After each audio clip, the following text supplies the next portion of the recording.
My 2009 MacBook has gotten a lot of screen time on my channel recently, and being totally honest, I really didn't intend for that to be a thing. I only had intentions of making one and only one video reviewing my experience using a MacBook, one that's give or take 14 years old at this point. And getting back to the whole there should have only been one video on this MacBook concept, I ended up doing a follow-up review discussing my experiences following suggestions by many that made comments on my original video to downgrade this machine to a supported OS, a newer supported OS.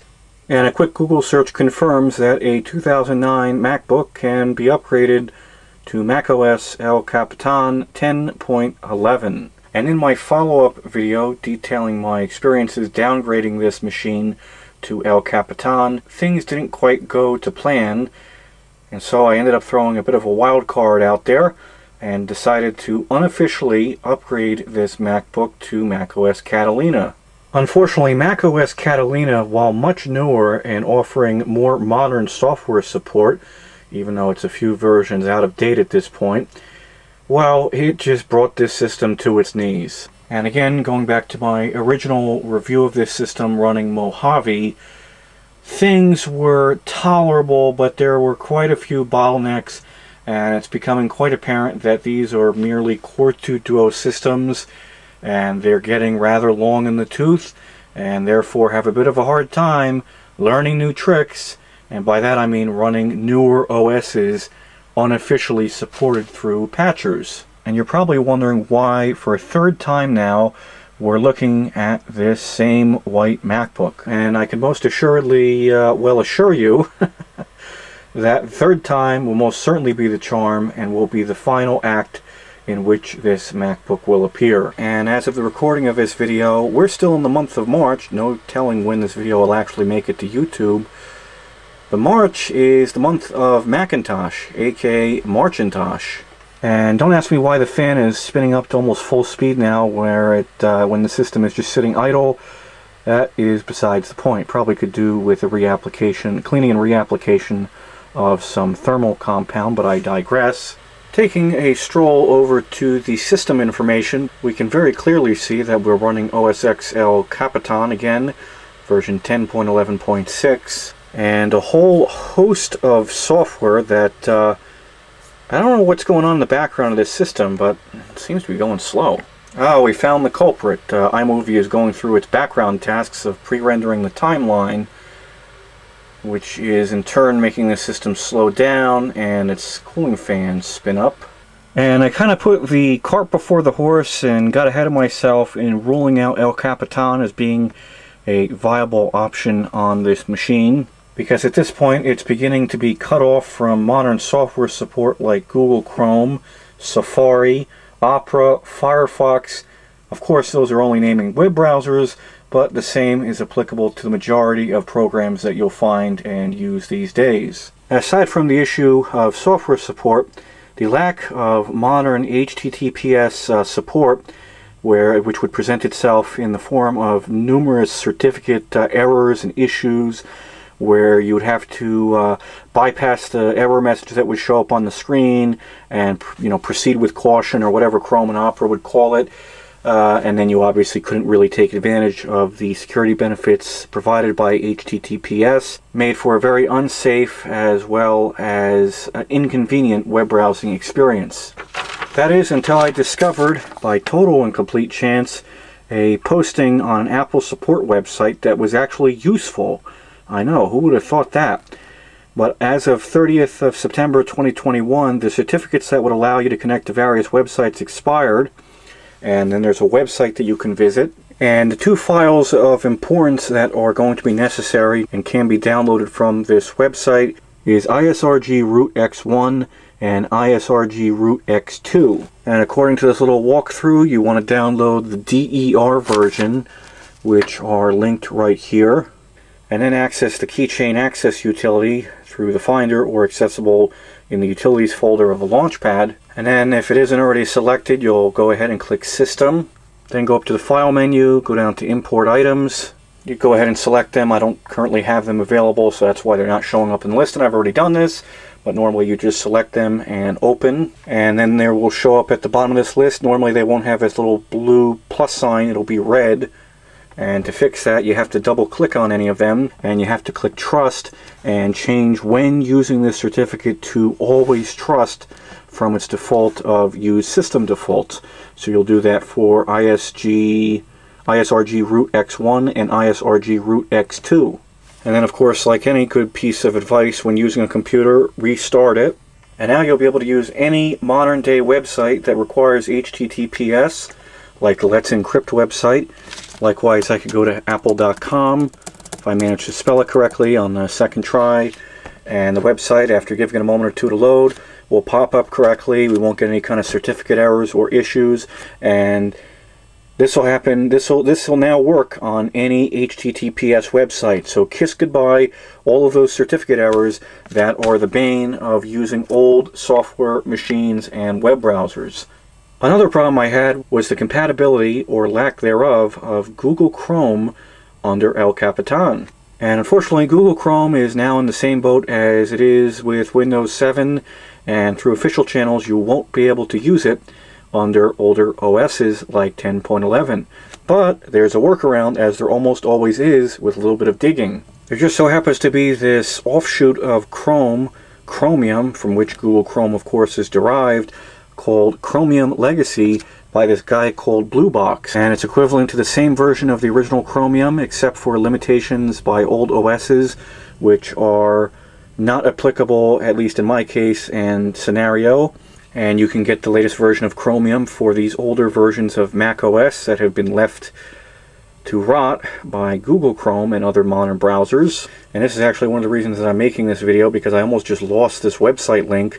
Could have sworn I had a bookmark, but apparently that wasn't the case, and I just had to dig through several weeks worth of web browsing history to find this website, which has a special version of the Chromium downloader, which you can download, and seems to be safe, but again, proceed with caution. And using that program to download Chromium will download it and change the icon to Google Chrome's logo and not the usual just old blue Chromium logo that it usually has. But most importantly, it'll place a Chromium downloader little applet button in your system preferences that you can then use to check for recent versions of Chrome.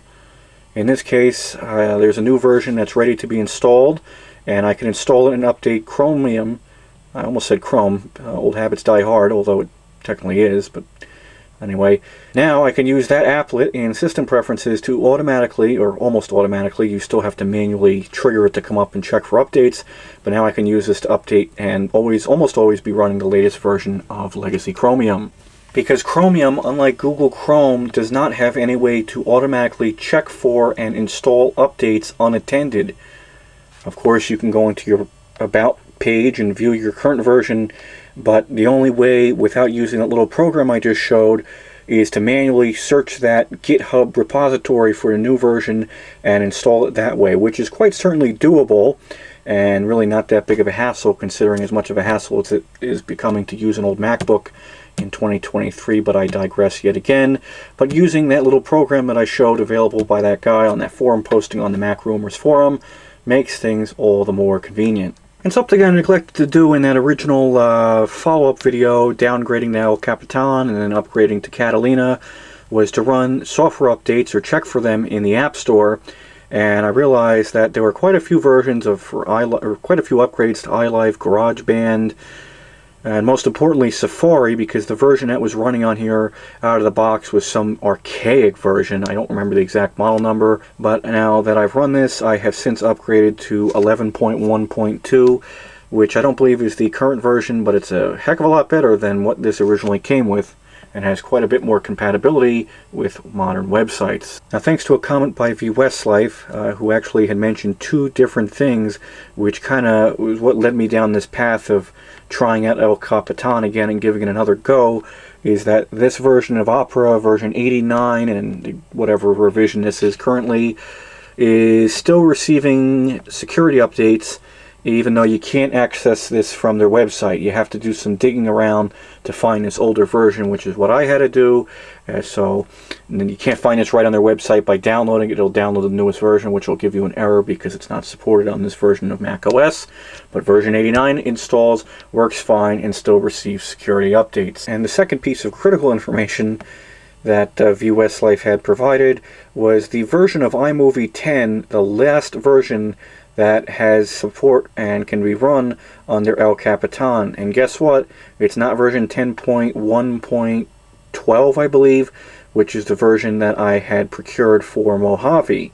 So this version of iMovie 10.1.6 is the most recent version you could run under macOS 10.11, and this was quite the challenge to obtain.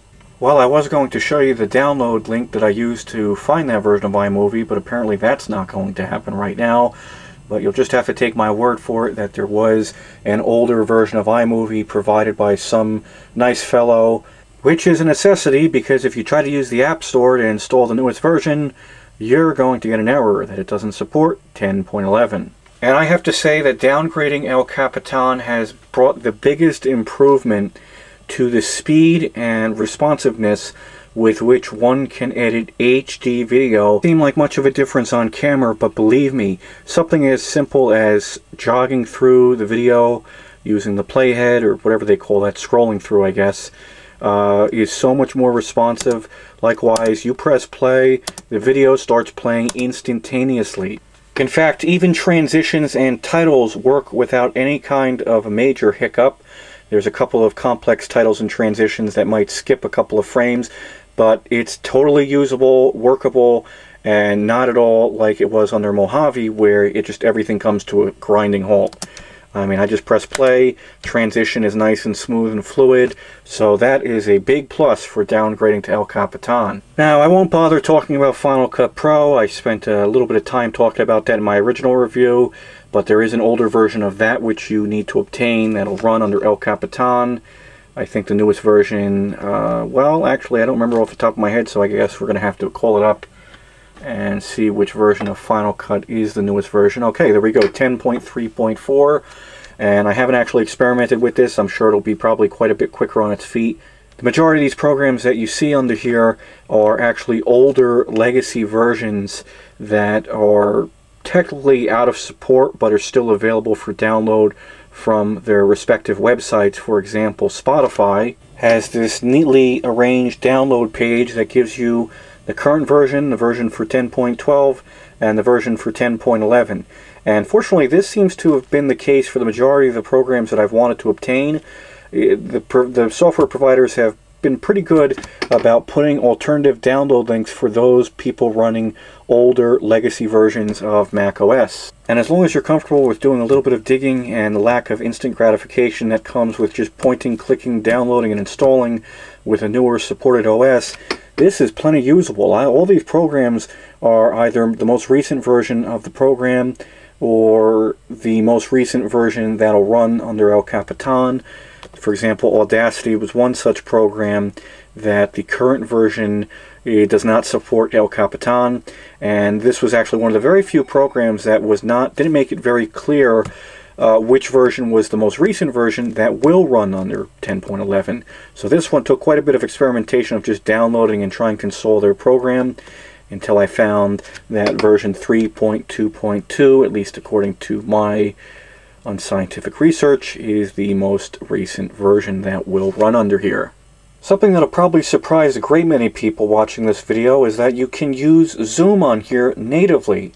That's right, the newest version, as of the recording of this video, which is version 5.13.11. You could go right to their website, programs right there, download it, install it, and I don't actually have an account so I can't exhaustively test this, but I'm fairly confident that the iSight camera and built-in microphone and this machine's Core 2 Duo is more than enough to be in and participate in a Zoom call. Now I could waste a lot of my time and your time, the viewer's time, going into great and unwavering detail about each and every one of these programs, the current version I'm running under macOS 10.11, my experiences and misadventures with certain aspects and things like that. But for the sake of brevity, I won't go ahead and do that.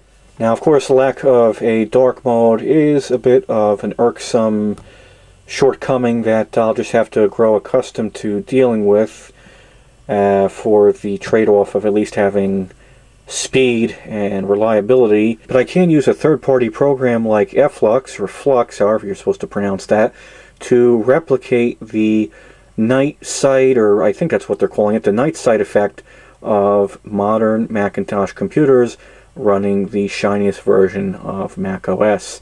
So using this program, I'm able to accomplish the same thing, and you can see how the screen now has a much warmer color temperature, which is much more conducive to being easier on the eyes during late night sessions on the computer. Now, since there's a few things that these older machines are good for, one of them is web browsing. Using Chromium, Opera, Safari, or even the latest version of Pale Moon works without a hitch. Everything works fine. I could go ahead, take a stroll on over to YouTube, and it might take a second or two to initially load up the web page because of all the thumbnails and stuff that's going on. But once you go ahead and go to play a video, which, oh yeah, let's try to find one that's maybe suitable for this review. Actually, let's go to my own channel, and I'll let the camera roll here just to get an idea of how sluggish and slow it is. Would be nice if YouTube ever fixed this search issue. I'm not typing for stereophonic stuff, I'm searching for stereophonic stuff. And I can go ahead, drill down into one of my videos, and it's going to go ahead and play. You turn the volume up. If you watch my recent video on my channel, and there's not a great deal of motion in this video, but take my word for it that it'll play back nice and smoothly so long as you let it buffer.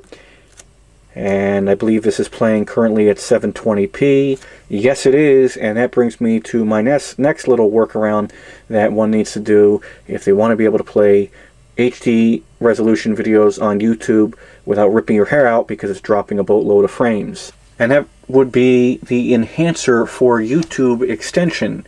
And there are a lot of different things that you can customize in here to suit your preferences when it comes to the usage of YouTube and its annoyances and issues. The only thing that I have enabled in here, I disabled everything, was this very critical force the use of standard frame rates instead of high frame rates, because a lot of videos, including mine, are uploaded in 60p, and sometimes the system can keep up, and there's other times where it just kind of brings it to its knees. And just for the sake of usability and kind of day-to-day reliability, instead of having to mess with things, and now I can go ahead and play HD videos in 720p, and instead of it just giving me the option to play back 720p 60 or 1080p 60, it falls back to 30 frames per second. Only problem with enabling that setting in the extension is that you do lose 1080p, but again, 1080p is kind of a waste for a screen size like what this MacBook has. And honestly, for all intents and purposes, 720p is more than adequate. Safari is a bit worse for the wear because this version cannot have the majority of third-party extensions installed because it's so old.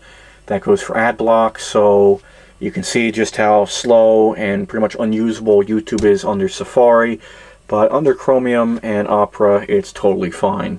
Bluetooth still works just fine, though I really don't see why it wouldn't. So now I could use these cheap Bluetooth headphones and also my Bluetooth earphones with this system for wireless on-the-go music enjoyment or work like video editing and not have to be tethered to the headphone jack. And ignoring the call to service the battery, I've noticed that the battery life has greatly improved. The actual capacity of this 5200 milliamp hour battery is greatly diminished, even though it was manufactured in 2020.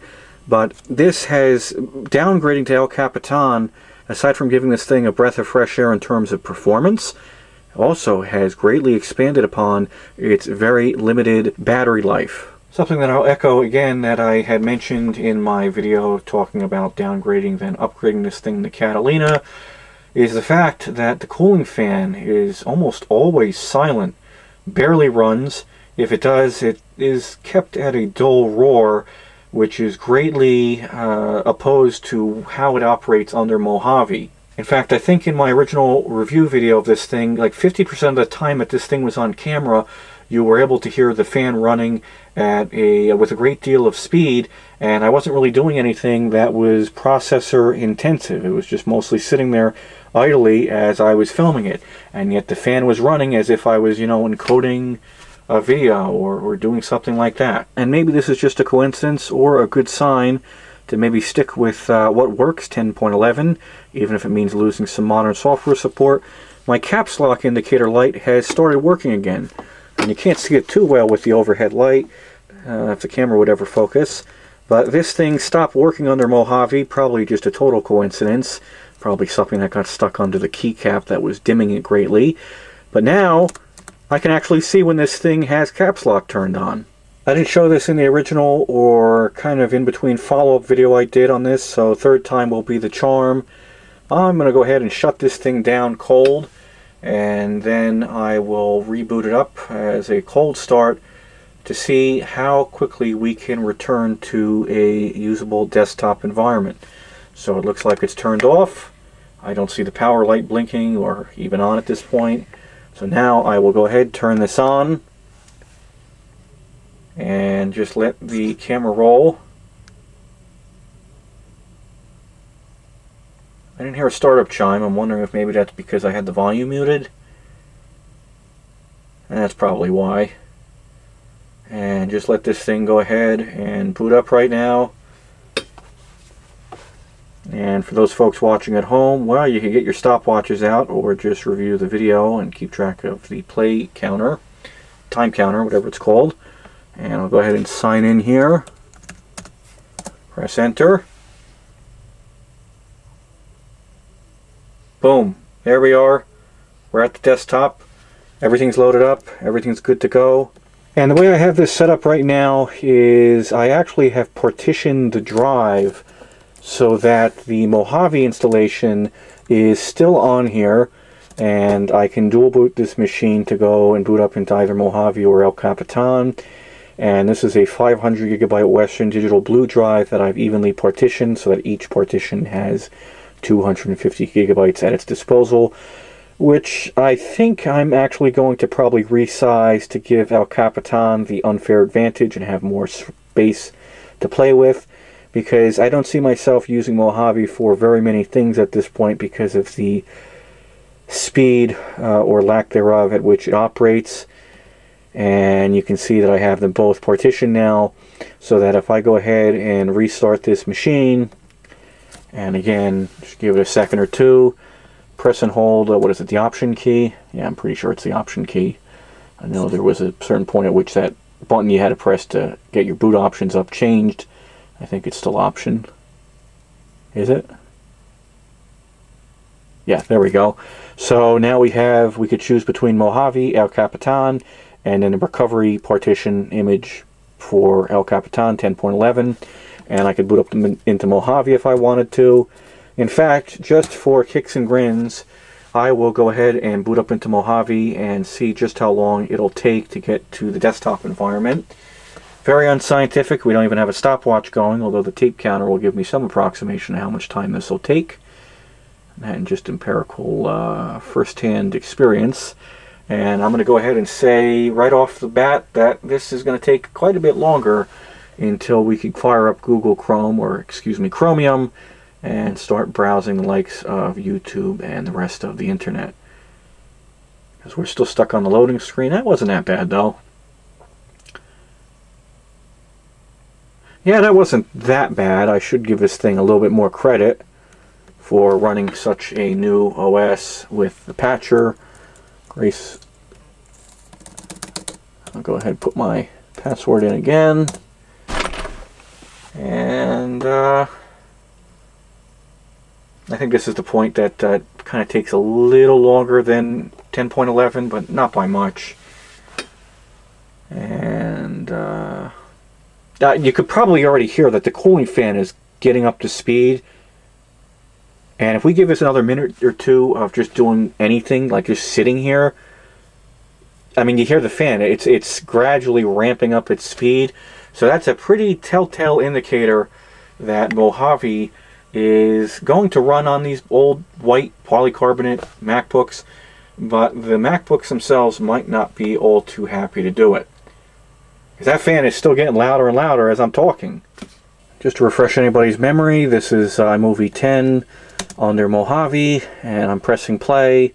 We're getting the nice friendly pinwheel icon, and I don't know what it's doing right now. It's flashing back to when there's a transition. Now it is playing back smoothly, I'll give it that, but if I go to where there's actually a title, see, for like on the fly quick editing, which is what most people do, you know, you jump all over the place, you press and play and pause. It doesn't even attempt to play titles, it just skips right over it, and then it kind of just snowballs, and you have to press pause, then you have to press play again, and then usually it'll begin playing back somewhat smoothly. But this is just unusable for editing. It's too slow, it's too sluggish, and you end up getting frustrated and giving up, which is what I ended up almost doing, editing this one and only video I made under Mojave under iMovie. See, if I press play again, another pinwheel icon, and it's not even going to attempt to try to play the transition properly. It's just going to kind of skip and fall over on itself, and so that's not going to work. And of course, it goes without saying that anything this Mac can do under Mojave, it can do better under 10.11 El Capitan, like being an overly qualified word processor.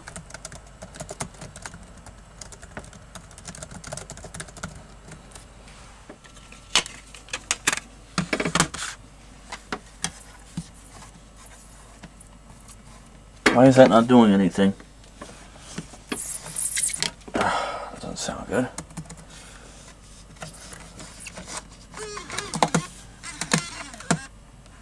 That always gives you a fright, especially if you didn't know what it was doing when you heard that sound, where these machines were new. Still does give me a fright to this day. It sounds like it's eating the CD. Well, Johnny, you don't have to wish anymore, because I've actually turned back the clock, and El Capitan is running flawlessly on my mid-2009 MacBook. So by turning back the clock, I have also reversed the many years of aging that this machine has undergone, at least from a software reliability and speed point of view. So even though Apple has officially described the white MacBook as dead, this system is still plenty usable and has quite a bit of life brought back to it just by downgrading. Who would have thought that doing something as easy as that would make so much of a difference? It's plenty serviceable and usable. You just have to get used to a couple of little hiccups, but nothing that the novice or experienced Macintosh user can deal with. And considering that this machine would otherwise be written off and cast off to some corner of your closet, I'm still going to be using this thing, and who knows, maybe I'll actually be able to use this thing to edit this video in its entirety. In fact, I think I might just have to do that and put this system well and truly through its paces. And if you're watching this video on YouTube, go ahead and venture on over to the description, wherein I'm sure I will discuss in vivid detail my personal experience with trying to edit this video in El Capitan. I don't see any reason why I won't be able to edit and even upload this video, this entire video, using this MacBook. These old white MacBooks are certainly not dead, contrary to what Apple would have you believe.